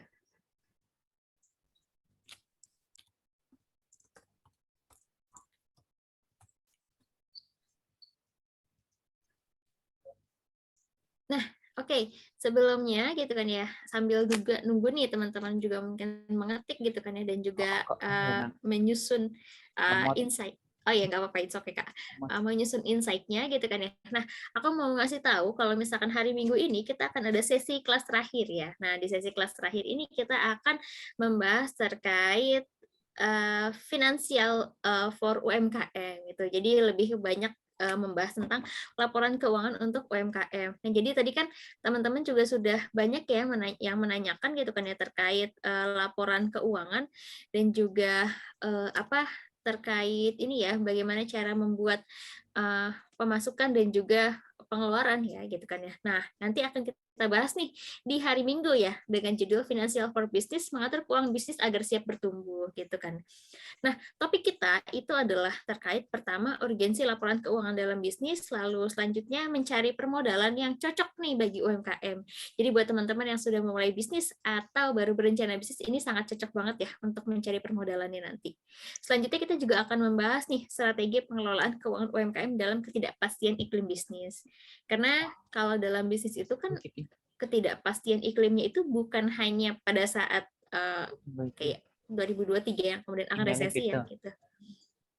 Tapi juga dari sebelumnya gitu kan ya, atau misalkan dari ya terkadang kondisionalnya memang sudah tidak diprediksikan ya gitu. Nah, besok kita akan bahas nih di hari Minggu gimana sih cara mengatur strateginya gitu kan ya, supaya bisnis kita ini sendiri bisa apa ya, bisa bertahan lah dalam badai ketidakpastian ini gitu. Nah, jangan lupa ya teman-teman semua gitu kan ya, kelasnya akan dimulai pada jam 8.30 sampai jam 12, dan kita akan ada sesi praktikal langsung gitu kan. Jadi nanti diharapkan kepada teman-teman untuk bisa mempersiapkan diri gitu kan ya, bisa bertanya langsung, atau nanti ketika sesi praktikal kita akan memberikan tools-nya juga gitu kan, dan akan ada sesi info berikutnya di kelas di grup WhatsApp gitu kan ya. Nanti teman-teman bisa nantikan di sana ya gitu. Nah, pemateri kita itu adalah Kang Fahmi Fauzi. Nah, beliau ini merupakan founder dan juga managing partner dari Next Plus. Juga selanjutnya juga beliau merupakan pendamping UMKM bersertifikasi BNSP. Nah, bagi teman-teman nih yang kemarin baru ikut sesi daftarnya untuk sesi finansial aja, atau misalkan teman-teman punya ingin merekomendasikan nih kelas di hari Minggu nanti kepada teman yang lainnya gitu kan ya, teman-teman bisa hubungi admin Finbizforce, atau teman-teman juga bisa daftar ke bit.ly/daftar-finbiz ya. Oke, nanti kita akan umumkan juga untuk sesi pendaftarannya di grup WhatsApp. Oke, nanti dinantikan dulu ya. Oke, gimana Kak? Sudah aman? Sudah terlihat belum ya? Masih belum terlihat sih, tapi maksudnya ada started screen sharing-nya. Kalau di teman-teman sudah oke belum? Belum. Oke, belum. Oke, siap. Nah, ini udah nih, udah Kak. Oke, kayaknya ini jaringannya agak lambat banget ya. Jadi kan teman-teman udah ini ya, yang sudah mendaftar, sudah dicek belum untuk emailnya masing-masing? Karena masing-masing file itu sudah saya linkkan ya ke email masing-masing. Jadi ini nanti pengerjaannya lewat Google Drive bisa ya, Google Drive ya. Dan fokusnya yang harus dikerjakan itu yang proposal keuangan pribadi ya teman-teman. Wah, ini saya susun tujuannya buat merencanakan keuangan pribadi teman-teman akan sebagai gambaran sih. Ya, gambaran kondisi teman-teman itu seperti apa dan harus bagaimana. Nanti teman-teman ikuti aja arahan dari file itu. Jadi nanti di bawah ini ya. Nah, untuk apa aja sih topiknya dari proposal ini, yaitu ada evaluasi perencanaan keuangan pribadi teman-teman, terus review penyimpanan pendapatan teman-teman itu ada di mana aja gitu ya, terus plans, goal, dan impian teman-teman untuk jangka pendek, menengah, panjang itu apa aja, terus mengelola arus kas dan dana darurat, terus manajemen risiko, terus riwayat kesehatan, nah ini penting ya, terus perencanaan investasi, nah ini cukup lengkap ya, jadi teman-teman bukan hanya sekedar mengisi, jadi nanti ini ada saya ya, ada saya mendampingi, jadi teman-teman tulis saja sesuai dengan kondisinya teman-teman, nanti di bawah masing-masing ini ada penjelasan dari saya ya. Nah, contohnya seperti ini, misalkan teman-teman isi ya,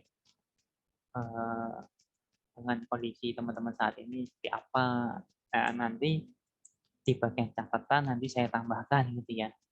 Jadi teman-teman nggak sendiri kok ngerjain ini. Jadi saya dampingin terus sampai kapan ya. Sebenarnya nggak ada batas waktunya sih. Ini saya akan dampingin terus insya Allah ya teman-teman.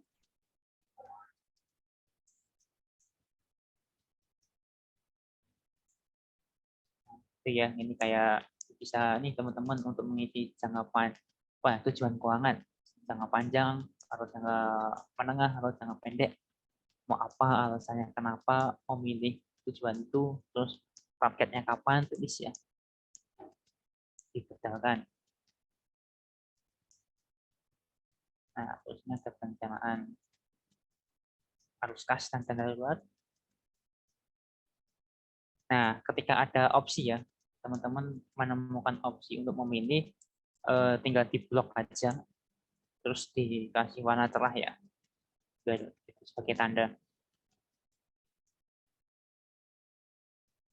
Itu sih, ini tinggal mengikuti aja. Misalkan ada teman-teman ada yang mau bingung ini gimana ngisinya, isinya santai aja ya teman-teman, bisa chat ya, yang nomornya ada di grup ya, ada kan itu. Japri aja, nggak usah sungkan ya. Jadi teman-teman bebas mau konsultasi, mau konsultasi apa aja, silakan. Saya santai kok, nanti kapan pun nanti saya jawab. Kalau pas saya slow ya. Nah, kemudian ini yang proposal ya. Terus ada lagi tambahan. Bentar.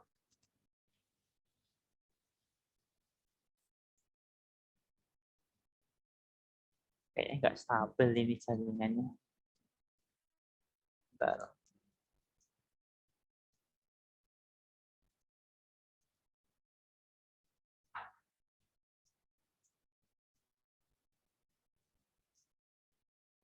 Oke, belum berubah ya? Oh ya, oke. Jadi ini teman-teman akan dapat ini ya, dapat 4 file yang diisi. Yang pertama itu proposal, terus nanti ada kayak analisis lah, pengetahuan teman-teman seberapa ini ya, tingkatan ya, kemampuan teman-teman untuk memahami rencana keuangan itu seperti apa, ini diisi ya. Nanti setelah ini bisa mulai diisi sih kondisi saat ini seperti apa, terus setelah ada perkembangan skala berapa, nanti ini akan diupdate terus ya, akan diupdate terus, dan biar kita juga tahu lah teman-teman sejauh mana sih kita udah berusaha sampai mana dalam perencanaan keuangan gitu ya. Nah, kemudian ada lagi ini ya, ini adalah monitoring. Jadi teman-teman juga nggak bakal rugi sih kita mengisi, bukan hanya mengisi aja terus kita lupakan, enggak sih. Jadi ini teman-teman bisa isi terus bisa dipantau sih. Jadi teman-teman kira-kira ternyata tercapai nih apa yang saya buat tujuannya. Nah, teman-teman perlu konfirmasi ke saya dulu ya buat memvalidasi. Jadi ya teman-teman juga merasa apa ya, merasa diawasi, merasa didampingin untuk mencapai tujuan keuangannya gitu ya. Jadi ketika teman-teman buat ini bukan hanya buat aja, bukan untuk disimpan, tapi tetap kita untuk review, dipantau terus ya. Dan nanti ini bisa untuk jangka waktu yang cukup panjang, insya Allah bisa ya teman-teman, nanti saya akan dampingin terus. Terus kemudian yang satunya, nah ini teman-teman juga bisa dapat ya buat mengatur bagaimana sih aset-aset teman-teman, berapa sih yang teman-teman miliki gitu. Nah ini nanti ada beberapa sheet ya. Jadi ada sheet tentang aset kekayaan, terus aset kewajiban, gitu ya. Terus ada harus kas, terus untuk mengidentifikasi kebutuhan ya. Nah, ini bukan hanya untuk mencatat keuangan saat ini, tapi kita juga bisa nih untuk mempersiapkan, mengidentifikasi kebutuhan apa yang akan datang. Gitu. Ini teman-teman bisa buka ya, karena teman-teman kita punya akses, cek aja, ya buka-buka dulu, kalau misalkan nggak paham, jadi tanyakan aja ya.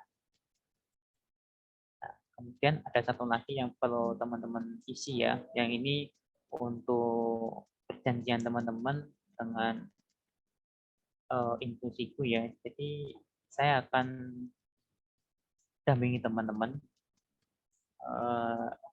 dengan kemampuan saya, terus saya akan maksimalkan untuk mendampingi teman-teman dengan yang lebih baik gitu ya. Jadi saya akan sesuai dengan aturan, menghindari dengan apa ya, menghindari hal-hal yang kurang yang diatur dengan kode etik ya. Saya patuh pada kode etik, jadi saya harus apa ya, ketika memberikan penjelasan atau apa ya, rekomendasi itu juga harus memperlihatkan hati-hati ya, nggak sembarangan juga gitu ya. Jangan khawatir teman-teman. Nah teman-teman ini juga bisa untuk menjaga ini ya, menjaga identitas teman-teman, dan jangan sampai ini bisa bocor karena ini privasinya teman-teman, dan link yang teman-teman terima itu cuman yang bisa mengakses adalah teman-teman sendiri dan saya. Jadi tidak ada orang lain yang bisa mengakses gitu ya. Jadi privasi teman-teman dijamin gitu ya, insya Allah. Mungkin dari teman-teman ada yang mau ditanyakan dengan toolkit ini? Monggo kalau mau ada yang ditanyakan dulu. Kalau misalkan teman-teman belum dapat, itu bisa hubungin admin ya. Nanti diarahkan bagaimana caranya biar bisa dapat toolkit ini gitu ya. Gimana teman-teman? Semoga ini bisa membantu teman-teman ya dalam merencanakan keuangan. Jadi tujuan saya untuk mendirikan Inklusiku ini untuk menjembatani teman-teman, karena apa ya, banyak ya konsultan perencanaan keuangan itu membutuhkan biaya yang cukup besar ya. Jadi ini sebagai penjembatan teman-teman yang agar bisa terjangkau gitu ya dengan biayanya, dan teman-teman bisa rasakan gitu.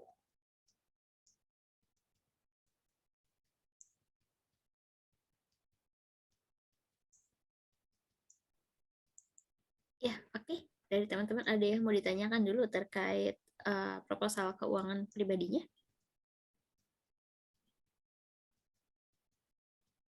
Oke, mungkin belum ya. Gitu kan. Nanti teman-teman kalau misalkan ada yang ingin ditanyakan, bisa langsung chat ke admin Inklusiku di grup, atau juga bisa chat ke admin Finbis First ya. Gitu. Oke, Terima kasih banyak kepada teman-teman semua atas partisipasi dan juga kesediaannya untuk mengikuti kelas kita hari ini dengan sangat luar biasa gitu kan ya. Dan terima kasih juga kepada kamu Sakim yang sudah menjadi pemateri kita untuk hari ini. Semoga bisa mendapatkan, semoga selalu diberikan keberkahan oleh Allah gitu kan ya, dan juga urusannya dilancarkan oleh Allah. Amin. Nah, sebelum kita tutup, mari kita foto bersama terlebih dahulu kali ya. Ya, teman-teman dipersilakan untuk on cam bagi teman-teman yang mau on cam.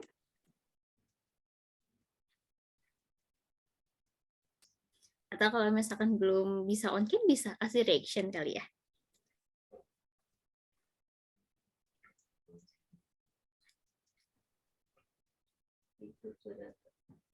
Oke, baik. Baik, ini oke, bentar ya. Saya hitung ya. Sebentar. Oke. 1, 2, 3. Oke, sebentar. Saya pindahin dulu.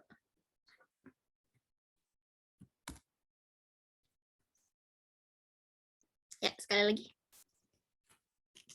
1, 2, 3. Oke.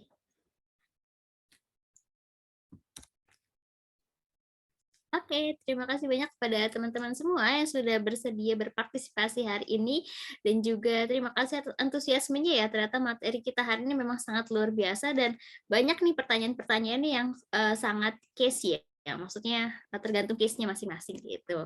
Nah, jangan lupa buat teman-teman semua, kita masih ada sesi kelas terakhir di hari Minggu dengan pemateri kita Kak Muhammad Fahmi gitu kan ya. Kita akan belajar tentang financial for business juga. Nah, di mana nanti kita juga akan membahas tentang strategi-strategi untuk membuat laporan keuangan yang ini tuh stabil gitu kan ya, di tengah iklim ketidakpastian bisnis ya. Terima kasih banyak kepada teman-teman semua. Saya Mutul Sriana selaku MC dan juga